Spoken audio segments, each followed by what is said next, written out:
podcast Vivencias, mi mente y yo.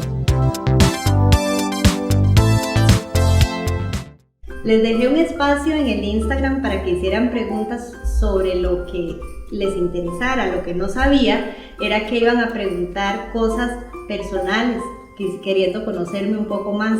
Pues bueno, aquí estoy respondiendo. Como no me han entrevistado en este podcast, este es el momento. ¿Qué cosas de usted podría contarnos? ¿Qué cosas podría contar que no sepan? Bueno, una la descubrimos en uno de los podcasts con Maureen Rivera, y es que soy bailarina clásica. Durante 25 años fui, pero uno nunca deja de ser bailarina. Otra cosa que quisiera compartir con ustedes, que es un tesoro para mí, es que tengo solamente una hermana, pero yo le llevo 20 años. Somos del mismo papá, de la misma mamá, pero fui hija única 20 años y nació mi hermana, que es la luz, una de las luces de mi vida y que llena de compañía mis días. Tengo una hija adolescente, y a todas las mamás que nos pregunten por los hijos siempre vamos a decir cosas divinas, pero en todo este tiempo de vida que yo llevo, de verdad que nunca he conocido un corazón tan dulce y limpio como el de Lucía. ¿Qué recuerdos te vienen a tu mente todos los días? Tengo presente siempre a 3 personas todos los días, no hay forma que se me olvide, y creo que eso nunca va a pasar, que son mis abuelos y mi tía materna, que muchos de ustedes pasaron conmigo el duelo hace 2 años, y esa pérdida se elabora, pero no se puede olvidar. Ellos están en otro plano, pero siempre están conmigo donde esté aquí, sé que aquí están. Además, tal vez podemos recordar, por ser la época navideña, algo que nunca se me olvida, es todo lo que disfrutaba con mi familia, ver a mi mamá haciéndome la Navidad, inventando un árbol con confites, inventando todos los días algo para dejarle al niñito Dios, la carta, ver a mi papá haciendo el portal, que hasta la fecha me lo hace. Esas cosas familiares en esta época las tengo muy presentes, al igual que una tía paterna que siempre hacía todo lo posible por hacernos una fiesta a todos los sobrinos, y verla haciendo piñatas, haciendo la comida, buscándonos cómo darnos un regalo a casi 50 sobrinos. Eso nunca se me olvida, y menos en esta época. ¿Cuáles miedos tiene? Yo creo que el principal miedo mío es perder el asombro o la ilusión. De acuerdo a mi profesión, veo tantas cosas, escucho tantas cosas, que a veces me pregunto qué me falta por oír, y ya como que nada me asombra. A veces pienso eso, pero no quisiera perder nunca la ilusión ni el asombro. Eso me da mucho miedo, no tener una ilusión diaria para la vida. ¿Qué le gusta de un hombre? Vamos a ver, no para mí, en términos de pareja o en general. Me gusta que los hombres puedan vencer muchos estereotipos. Me encanta ver a un hombre venciendo el machismo, por ejemplo, venciendo cadenas que han aprendido en sus familias. Por ejemplo, lo vivo en consulta, ver cómo ellos van rompiendo un aprendizaje, principalmente en términos de machismo. Eso me gusta mucho. Además, me gusta la fortaleza del hombre de poder decir qué quiere afectivamente, qué necesita en su vida, cómo le gusta su pareja, pedir sin miedo qué le hace bien emocionalmente, porque socialmente los han hecho inhibidos para pedir lo que necesitan y para demostrar sentimientos. Entonces me gusta que el hombre sea fuerte para tomar decisiones, fuerte para pedir lo que necesita y hacer valer su posición también. Bienvenidos al podcast Vivencias, mi mente y yo. Hoy con un episodio muy especial navideño llamado Familia y Filosofía de Vida. Hoy tenemos un invitado muy especial que quisiera leer algunas credenciales. En primer lugar, que sepan que es docente pensionado, que fue director en un colegio público de nuestro país, pero además quisiera mencionar algunos logros que tuvo a través de su profesión. En primer lugar, fue fundador del Liceo Braulio Carrillo Colina, aquí en San Rafael de Oriamuno, Cartago. En 1998 fue declarado colegiado distinguido por toda su labor docente, reconocido por el Colegio de Licenciados y Profesores. Autor de 2 libros, el primero, Mi pueblo, un viejo maestro, que fue declarado Patrimonio Histórico y Cultural, y un segundo libro que es El niño que equivocó su profesión, que hoy vamos a hablar de él. Dentro de sus últimos logros, se le otorgó el primer lugar en el concurso nacional para nombrar una estrella y un exoplaneta, Vivo y Dixó, que quedarán para siempre en la historia mundial. Pero aparte de todos estos logros y sobre todo esto, un título muy especial, es mi papá. Luis Felipe Guillén. Gracias por venir, papá. Gracias a usted por invitarme, Raquel. ¿Sabías que te iba a invitar? No. ¿No pensaste? No creí que le iba a invitar, y como han estado tan buenos los anteriores. Y es el primer hombre que está aquí. Es el primer hombre que está aquí, que eso es muy significativo porque eso es muy importante para mí. Y el patrón que he tenido de hombre es muy elevado, lo que decía en algún momento ahora cuando les comunicaba las respuestas que me pidieron dar y que me pidió dar el público. Papi ha sido una persona que me ha enseñado que los hombres deben tratar como reinas a las mujeres y que además los estereotipos de machismo ya no van en el 2023, entre otras cosas. Pero bueno, te dije que vinieras, Pa, porque me gustaría que les contaras a muchas de las personas que nos ven tu historia y lo que puedas también compartir con ellos, porque verás que muchos de los que están detrás de estas cámaras son docentes, se están preparando para ser docentes, muchos, y otros no, pero son historias de vida que nos aportan siempre. Y a mí me gustaría que comenzaras contándonos cómo fue tu niñez, cómo fue tu juventud, cómo era tu familia primaria. Siempre se ha dado la idea de que la niñez de antes es mejor que la de ahora, o que las familias de antes tenían problemas más livianos que los de hoy, cosa que no es cierto, porque cada época tiene su gente y sus problemas. La niñez de nosotros tuvo una gran dicha, que fue relacionarnos con la naturaleza. Yo siempre digo que el laboratorio de nosotros fue muy rico, porque conocimos todas las enseñanzas que la naturaleza nos dio, cosa que hoy la niña no tiene eso, pero sí tiene una gran riqueza, que son las redes sociales, que nosotros no las conocimos. En realidad, los dos laboratorios, tanto la naturaleza como las redes sociales, son buenas. Es el uso que se les dé a eso. Entonces nuestra niñez fue andar en caminos de tierra, meternos a un patio a robar una guayaba, una naranja, caminar descalzos a esos caminos, fugarnos a las pozas, jugar esos juegos tradicionales tan lindos, que estaban llenos de normas, pero no estaban escritas, pero se respetaban. Entonces nosotros llamamos jugar botones. Más adelante ya salió las canicas, pero era tratar de sacar los botones de un saquis que llamábamos en un círculo con una bolita, y el trompo, caballo peleado, llamábamos. Pero lo más importante es que esos juegos estaban llenos de normas que no estaban escritas, pero que nosotros aprendimos a respetar, ¿verdad? Y eso fue una gran formación para nosotros.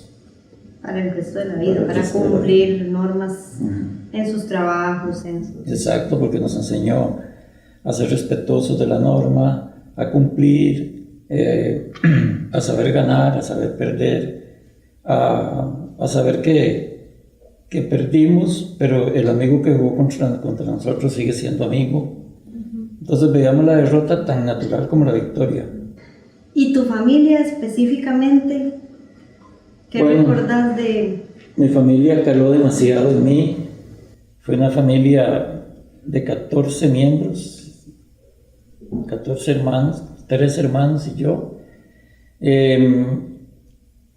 Teníamos ese contacto con la naturaleza, posibilidades económicas muy bajas. No teníamos muchas posibilidades de conocer lo que en esa época se conocía como tecnología, que era muy poquito. Entonces nuestra familia fue muy unida, muy tranquila, con mucha fe en Dios. Eso nos enseñó papá y mamá.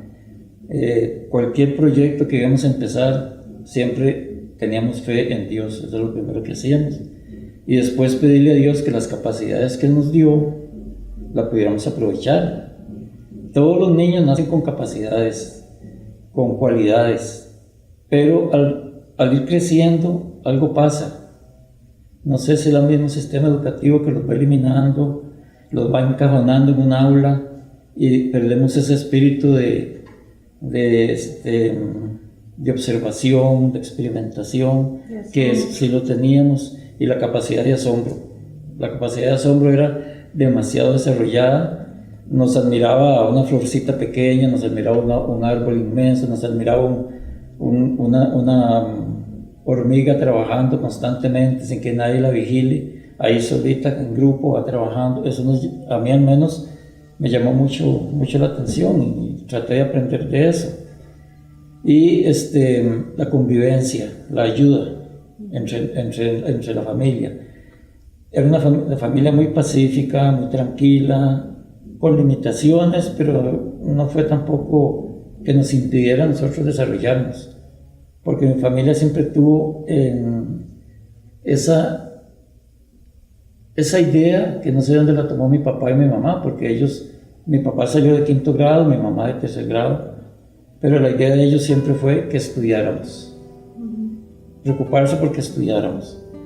Aunque una familia tan inmensa, era muy difícil tener los recursos para hacerlo, pero lo logramos. Esas limitaciones que tenían, que eran graves, porque sí, claro. sí se saben que eran muy serias, las mitigaba o bajaban de nivel el cariño y el amor tan fuerte que tenían sus papás por claro, tuvimos una gran diferencia en esa formación. No teníamos recursos económicos, pero teníamos ese recurso emocional, ese cariño que ellos siempre nos expresaron y que siempre nos demostraban que creían en nosotros.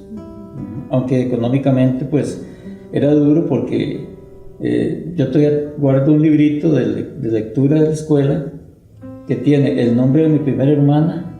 Después todos los hermanos íbamos usando el libro y íbamos poniendo el nombre y la fecha, el nombre y la fecha, el nombre y la fecha. Entonces esos recursos nos servía por muchos años, ¿verdad?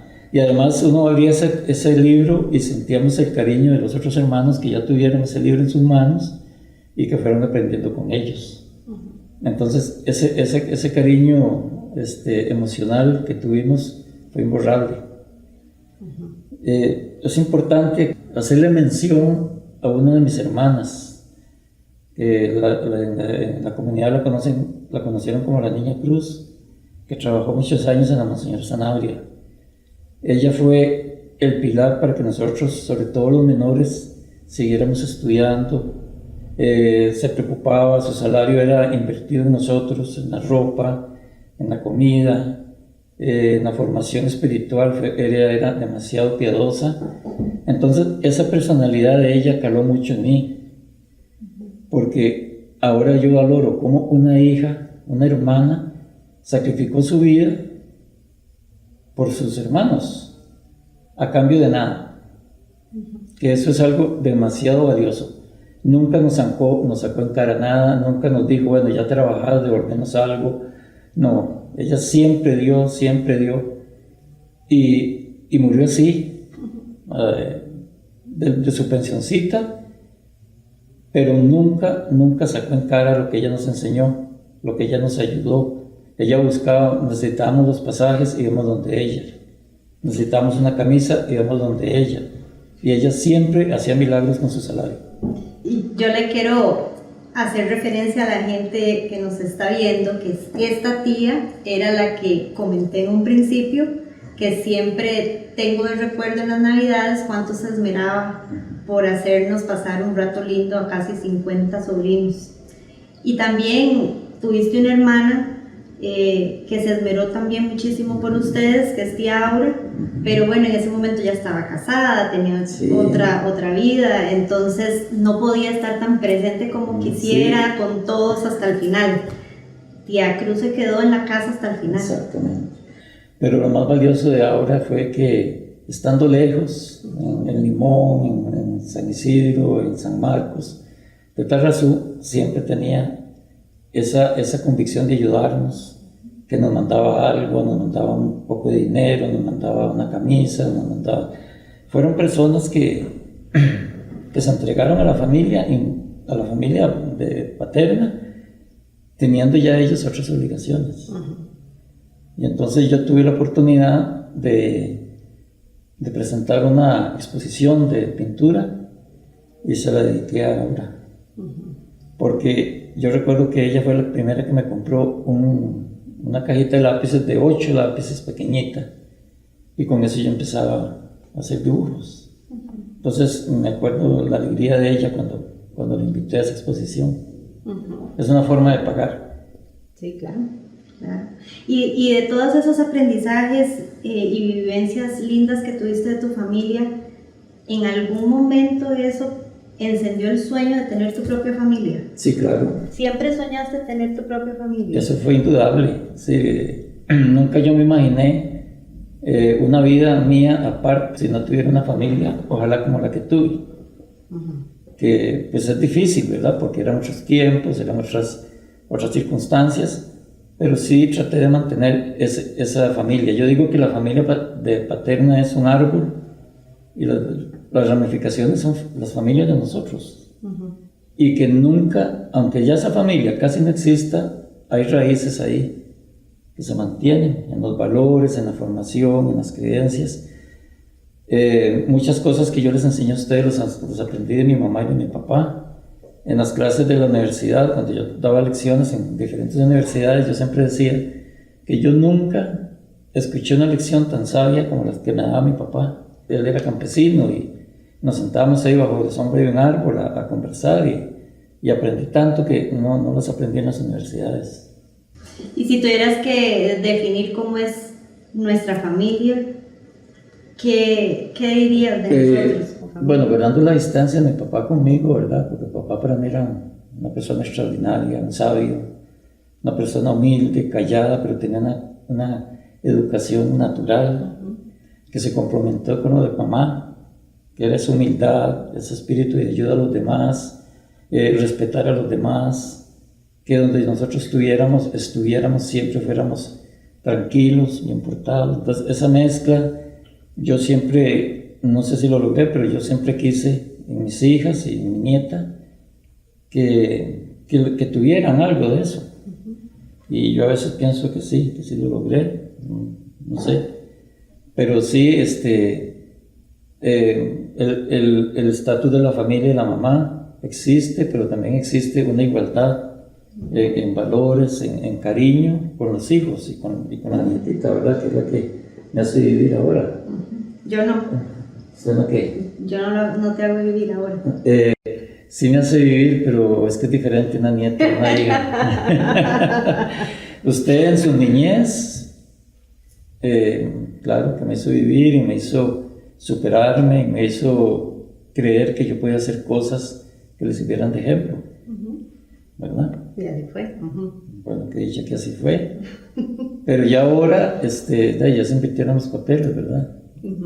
Ya usted es la que me está enseñando a mí a vivir la edad adulta, que es tan linda, y sentir que lo que se hizo en mi familia, en la familia de nosotros, está sirviendo de sostén para lo que estamos viviendo. Y con Denise, ¿verdad? Que es una hija tan linda y tan especial, que me hizo ver la vida diferente como vos me la hiciste a mí ver. Ya la gente sabe que fueron Sí. 20 años de diferencia. Ajá. Ajá. Bueno, pero sí, lo han hecho bien. Qué dicha. ¿Qué otros sueños tenías? Principalmente de joven, ¿cómo te visualizabas? ¿En algún momento pensaste qué querías ser? Sí, yo desde niño siempre quise estudiar música. Esa fue mi ilusión. En esa época era diferente. Tengo una anécdota de un compañero mío de sexto que le pidió al papá una guitarra, porque quería tocar guitarra. Estamos hablando de hace 70 años. Y el papá le dijo que no sea vago, que compre una pala para que trabaje al campo. Pero una guitarra no. En mi casa sí me fomentaron eso, me compraron un pianito pequeño, yo andaba con el pianito por la calle ahí tocando con un dedo las canciones, entonces me decían que tocaba muy bonito, pero cuando yo estaba en la escuela me di cuenta que la música era mi objetivo, junto con la lectura, junto con la poesía, pero bueno, las cosas no sucedieron así. Hubo una época en que nos daban música en la escuela. La niña Elsie era demasiado buena, una pianista extraordinaria.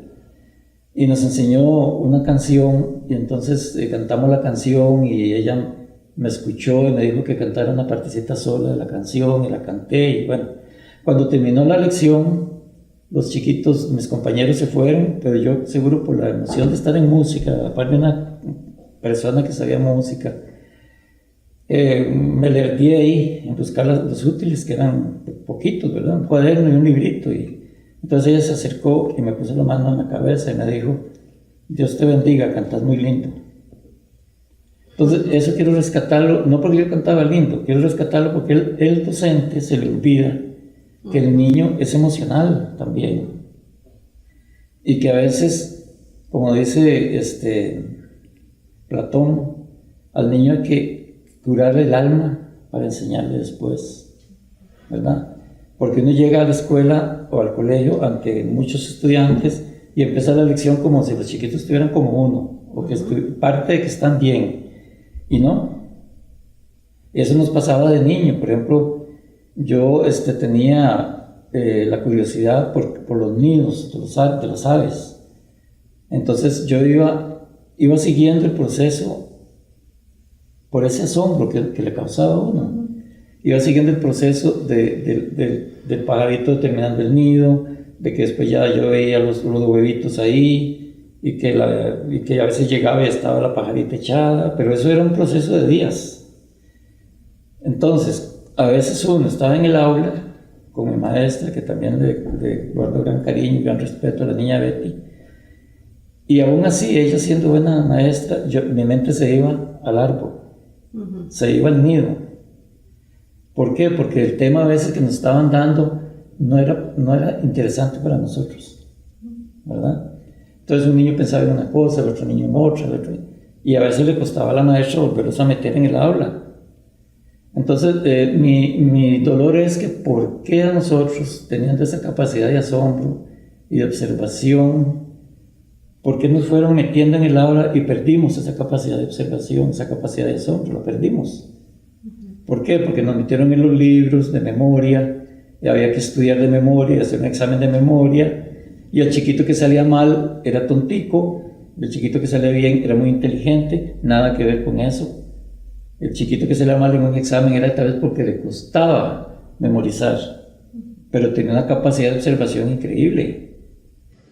Y esto que estás diciendo, relacionado un poco con lo que te hubiera gustado ser, que era uno de tus sueños, la música, el arte en general, porque después ya pudiste confirmar que el arte tenía que ver con escribir, con pintar, claro. Sí, con la música, que tocas guitarra, Sí. etcétera. Pero bueno, no te tocó ser músico, No. y te tocó ser docente. Ajá. ¿Lo disfrutaste? ¿Qué fue lo que más disfrutaste de ser docente? Por ejemplo, Rousseau en el siglo XVIII nos dijo una frase que asustó en esa época. Hoy Rousseau es considerado el padre de la educación moderna. Sin embargo, él dijo: El niño es feliz y es creativo, pero lo matriculan y le matan eso. Y a la larga yo dolorosamente creo que sí. Yo trabajé 40 años en educación, estoy muy feliz de haber sido educador, no fue una traba que a mí me gustara la música y que yo escogí otra profesión. Yo digo que yo escogí la profesión tal vez por una iluminación de Dios, primero.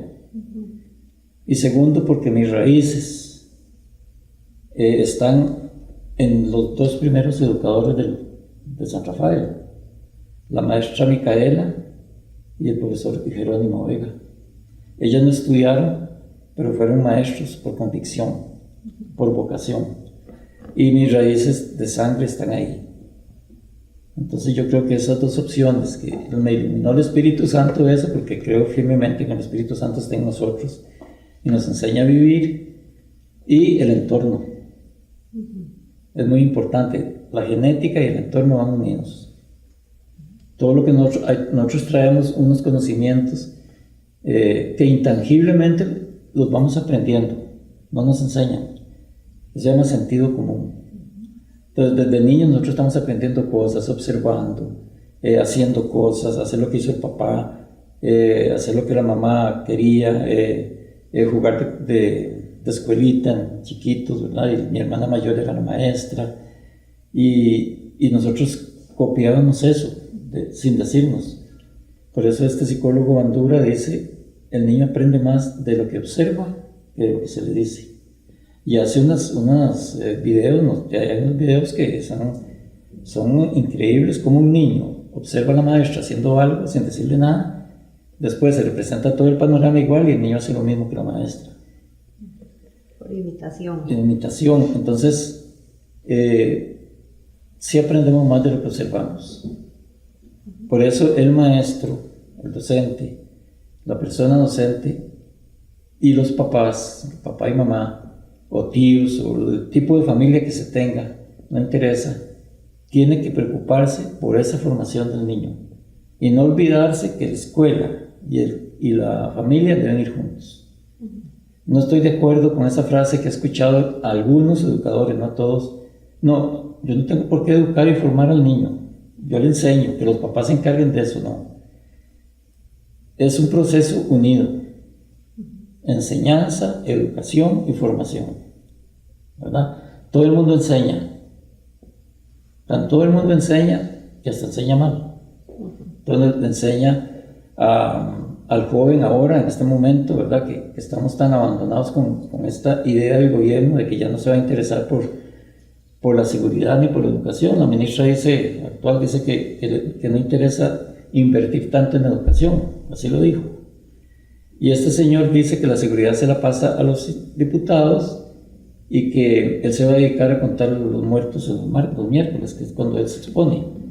Entonces, con ese divorcio tan terrible, ¿qué nos está dando? ¿Qué está sufriendo Costa Rica? Que muchos jóvenes se han ido al lado de los narcos.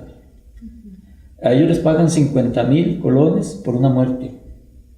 Pero si la persona es muy famosa, es muy de peso, conocida, entonces le pagan 2 millones. Entonces estamos perdiendo esa juventud. No puede ser que el presidente diga que está bien que lo maten, porque se maten entre ellos. No, es que son jóvenes de Costa Rica. Si esos jóvenes se hubieran formado en una educación buena, tanto el que murió como el que mató fueran hombres de bien. Pero nosotros no podemos ver al mundo con que la educación es de los educadores y que la formación es de los papás. Es un conjunto de la sociedad. Y eso es lo que quieres plasmar en este libro, y que tiene que ver también un poco el haber tenido que ejercer una profesión que al final te gustó y te enamoró, pero no fue la que primero te movió tu sentir. El niño que equivocó su profesión tiene que ver con esto. Sí, claro. Bueno, ahí va un mensaje para todos, para los padres de familia, para los jóvenes que están estudiando en el colegio, en la universidad, para los docentes y para las autoridades del Ministerio de Educación. En 40 años que yo estuve en educación, se dicen los mismos problemas.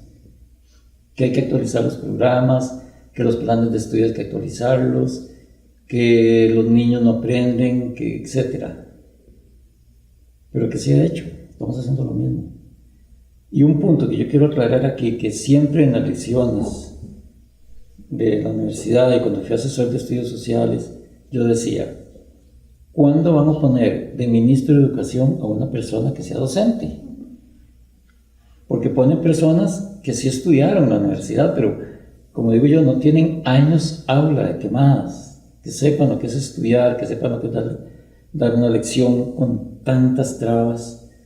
Yo recibí lecciones en una escuela que no tenía recursos didácticos, y nosotros no teníamos útiles, y nos formaron. Pero esa maestra nos formó así. Yo aprendí la puntualidad porque yo entraba a las 7 a la escuela, y a las 6:30 ya la maestra estaba ahí, antes que todos. Entonces yo aprendí sin que ella me dijera. Su vestimenta, la forma de vestir, un perfume que yo nunca olvido de la niña Betty y que nunca más lo volví a sentir, ¿sí? Entonces yo decía, hay que venir bien vestido. Bueno, cuando me decía mi mamá una anécdota, yo estuve los 6 años en el colegio descalzo. Y entonces, pero mamá me decía, vea, cuando ya usted sea una persona de bien y gane, betuna bien los zapatos. Y yo decía, pero ¿cómo? Mis pies llenos de barro y todos sucios. Y bueno, yo ando estrenando zapatos hoy y los traigo betunados. Entonces, yo creo que se amerita como enfocarlos un poquito para que los vean. ¿Los betunaste anoche para ver? Claro, sí. ¿Por qué? Porque eso lo aprendí. Lo aprendí con la maestra. Pero pregúnteme usted la fórmula para averiguar el área de tal forma. No lo sé. No sé. Yo tampoco. ¿Cómo a nosotros nos enseñaron los ríos de Costa Rica? No, bueno, de Costa Rica está bien. Nos enseñaron los nombres de los ríos de Europa, de Asia y de África. Y no nos enseñaron el nombre del río de la comunidad, ni nos enseñaron los problemas de ese río, porque ese río yo lo conocí limpio, cristalino, y ahora no se puede estar ahí. ¿Qué está pasando? ¿Sí? ¿Qué hizo la educación en tantos años y qué está haciendo? Porque esos problemas son actuales, para que cambie. Sí, enseñémosle al niño a tener una filosofía de vida. ¿Y eso se puede ver acá? Claro que sí. ¿Cómo fuimos de niños? Ahí está. Es que antes no había peligro, ahora sí hay peligro, ahora hay drogas, ahora hay matazones, ahora hay... No, en esa época también no había peligro. En ese libro cuento yo, cuando nosotros, chiquitos, nos subíamos a la torre de la iglesia, de más de 30 metros de alto, nos subíamos a ver a la gente allá cómo se veía el pueblo de San Rafael. ¿Y quién nos cuidaba? Nadie. Nadie nos cuidaba. Sabíamos exactamente, como yo le digo, el laboratorio de la naturaleza, sabíamos cuándo se producían las guayabas, en qué época se producían los nísperos, en qué época se producían las anonas, y nos íbamos. Y había 3, 4, 5 kilómetros que había que caminar. Había peligro. Un perro bravo, un animal, como dicen ellos, una bestia. Un caballo, una vaca brava. Habían peligros. Hoy hay peligros, pero son diferentes, pero hay peligros.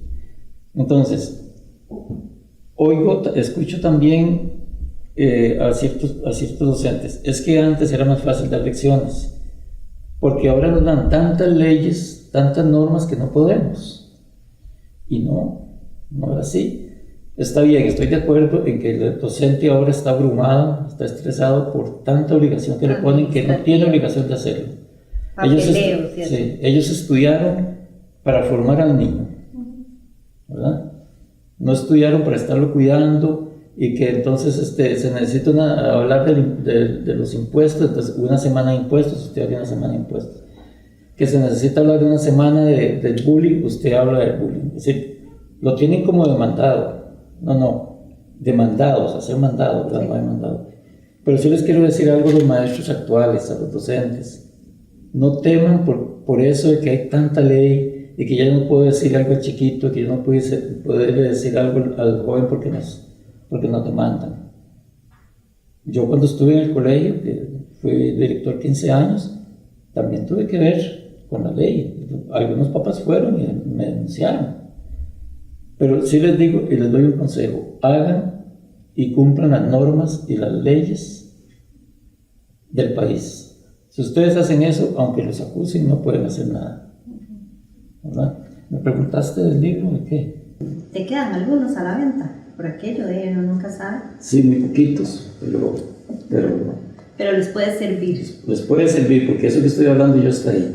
Yo creo que una de las cosas más significativas de este libro, para mí como lectora, es que deja un mensaje precisamente de cómo podríamos tener una filosofía de vida saludable sin rodearnos de tanta parte académica. Claro.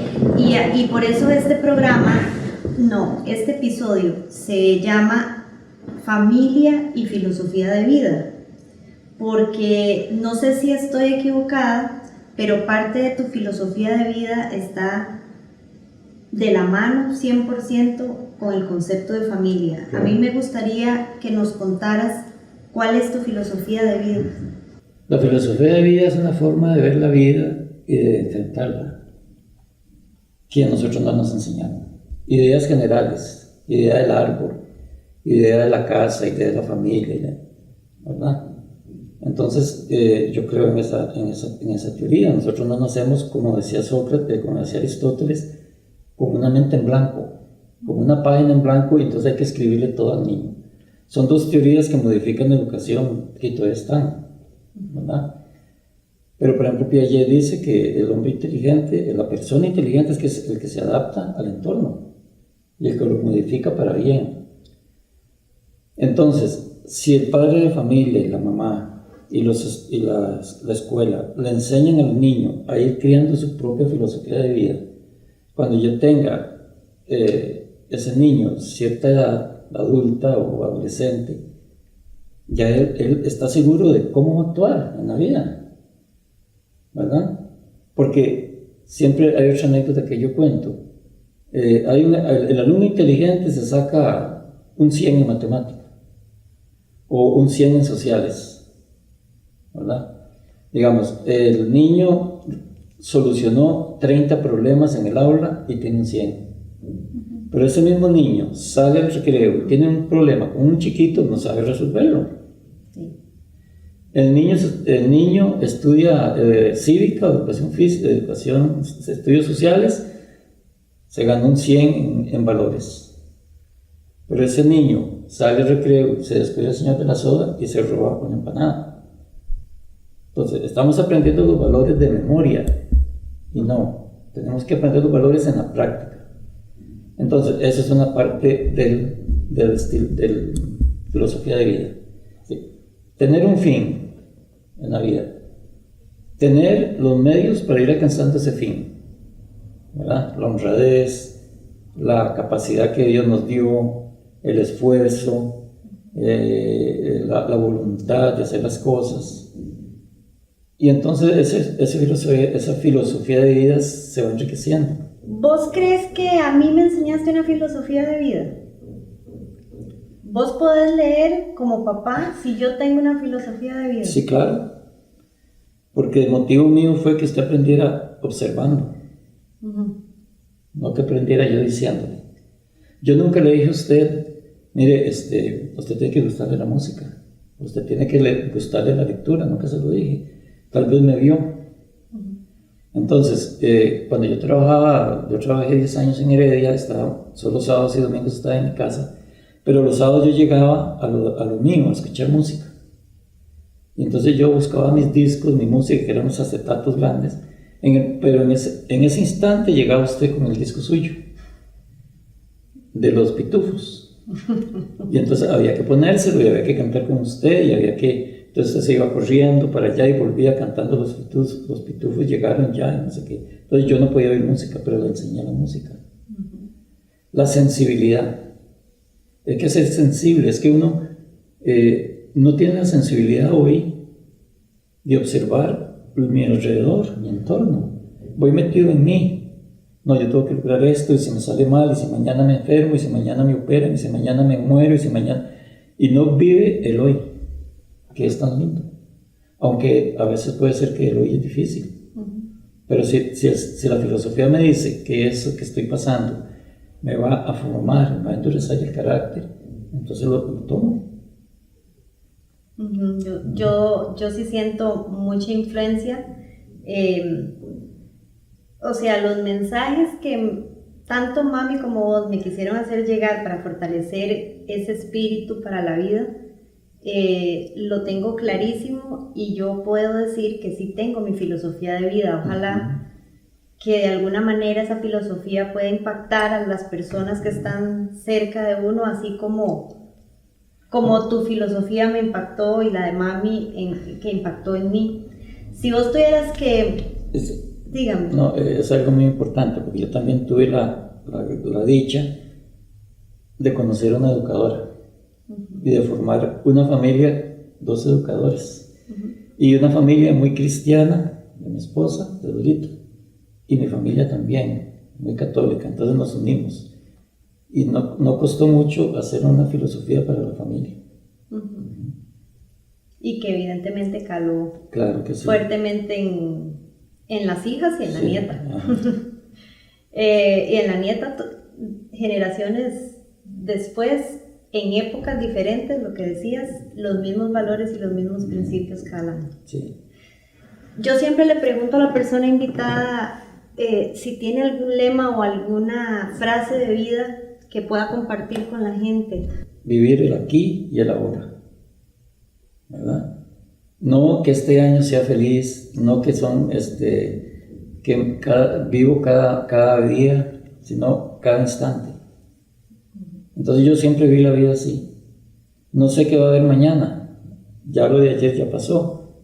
Es lo de este instante que estamos viviendo. Entonces eso alivia mucho a estresarse, porque si yo estoy haciendo en un momento dado algo que me guste, que soy feliz, va a salir un buen producto.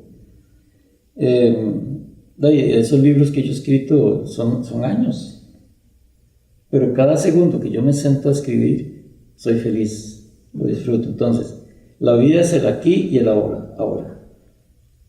Bueno, pues yo te quiero agradecer por el tiempo, porque aunque estés pensionado, tenés muchas cosas que hacer.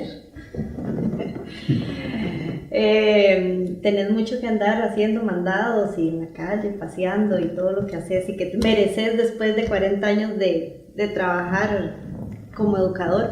Pero sobre todo, entre todos los podcasts que hemos podido grabar, este es uno muy especial, que lo pensé desde el principio, no solo por los libros, ni por tu producción, digamos, a nivel de escritor, sino porque ha sido una influencia muy significativa y fuerte en mi vida, y esta es parte de mi homenaje para vos. Muchas gracias, Muchas gracias a usted por venir, por portarte tan bien. Gracias. Muchas gracias.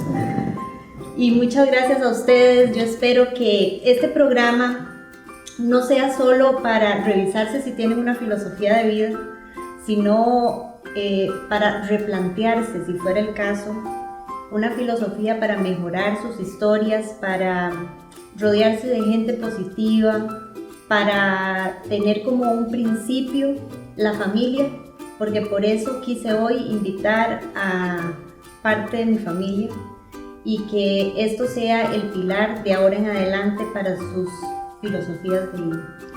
Quisiera desearles una muy feliz Navidad y un próspero año nuevo. De verdad que esta Navidad sea de mucho provecho, de mucho amor, paz y tranquilidad con todos los suyos.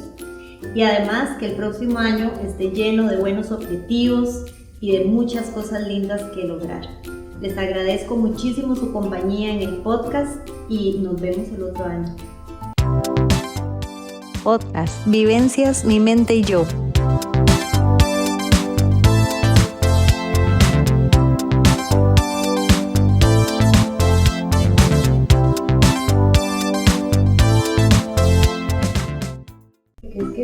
toda la experiencia de eso. Deseo, ay no, tienen una filosofía de vida. Lo tomó una foto o algo, María José.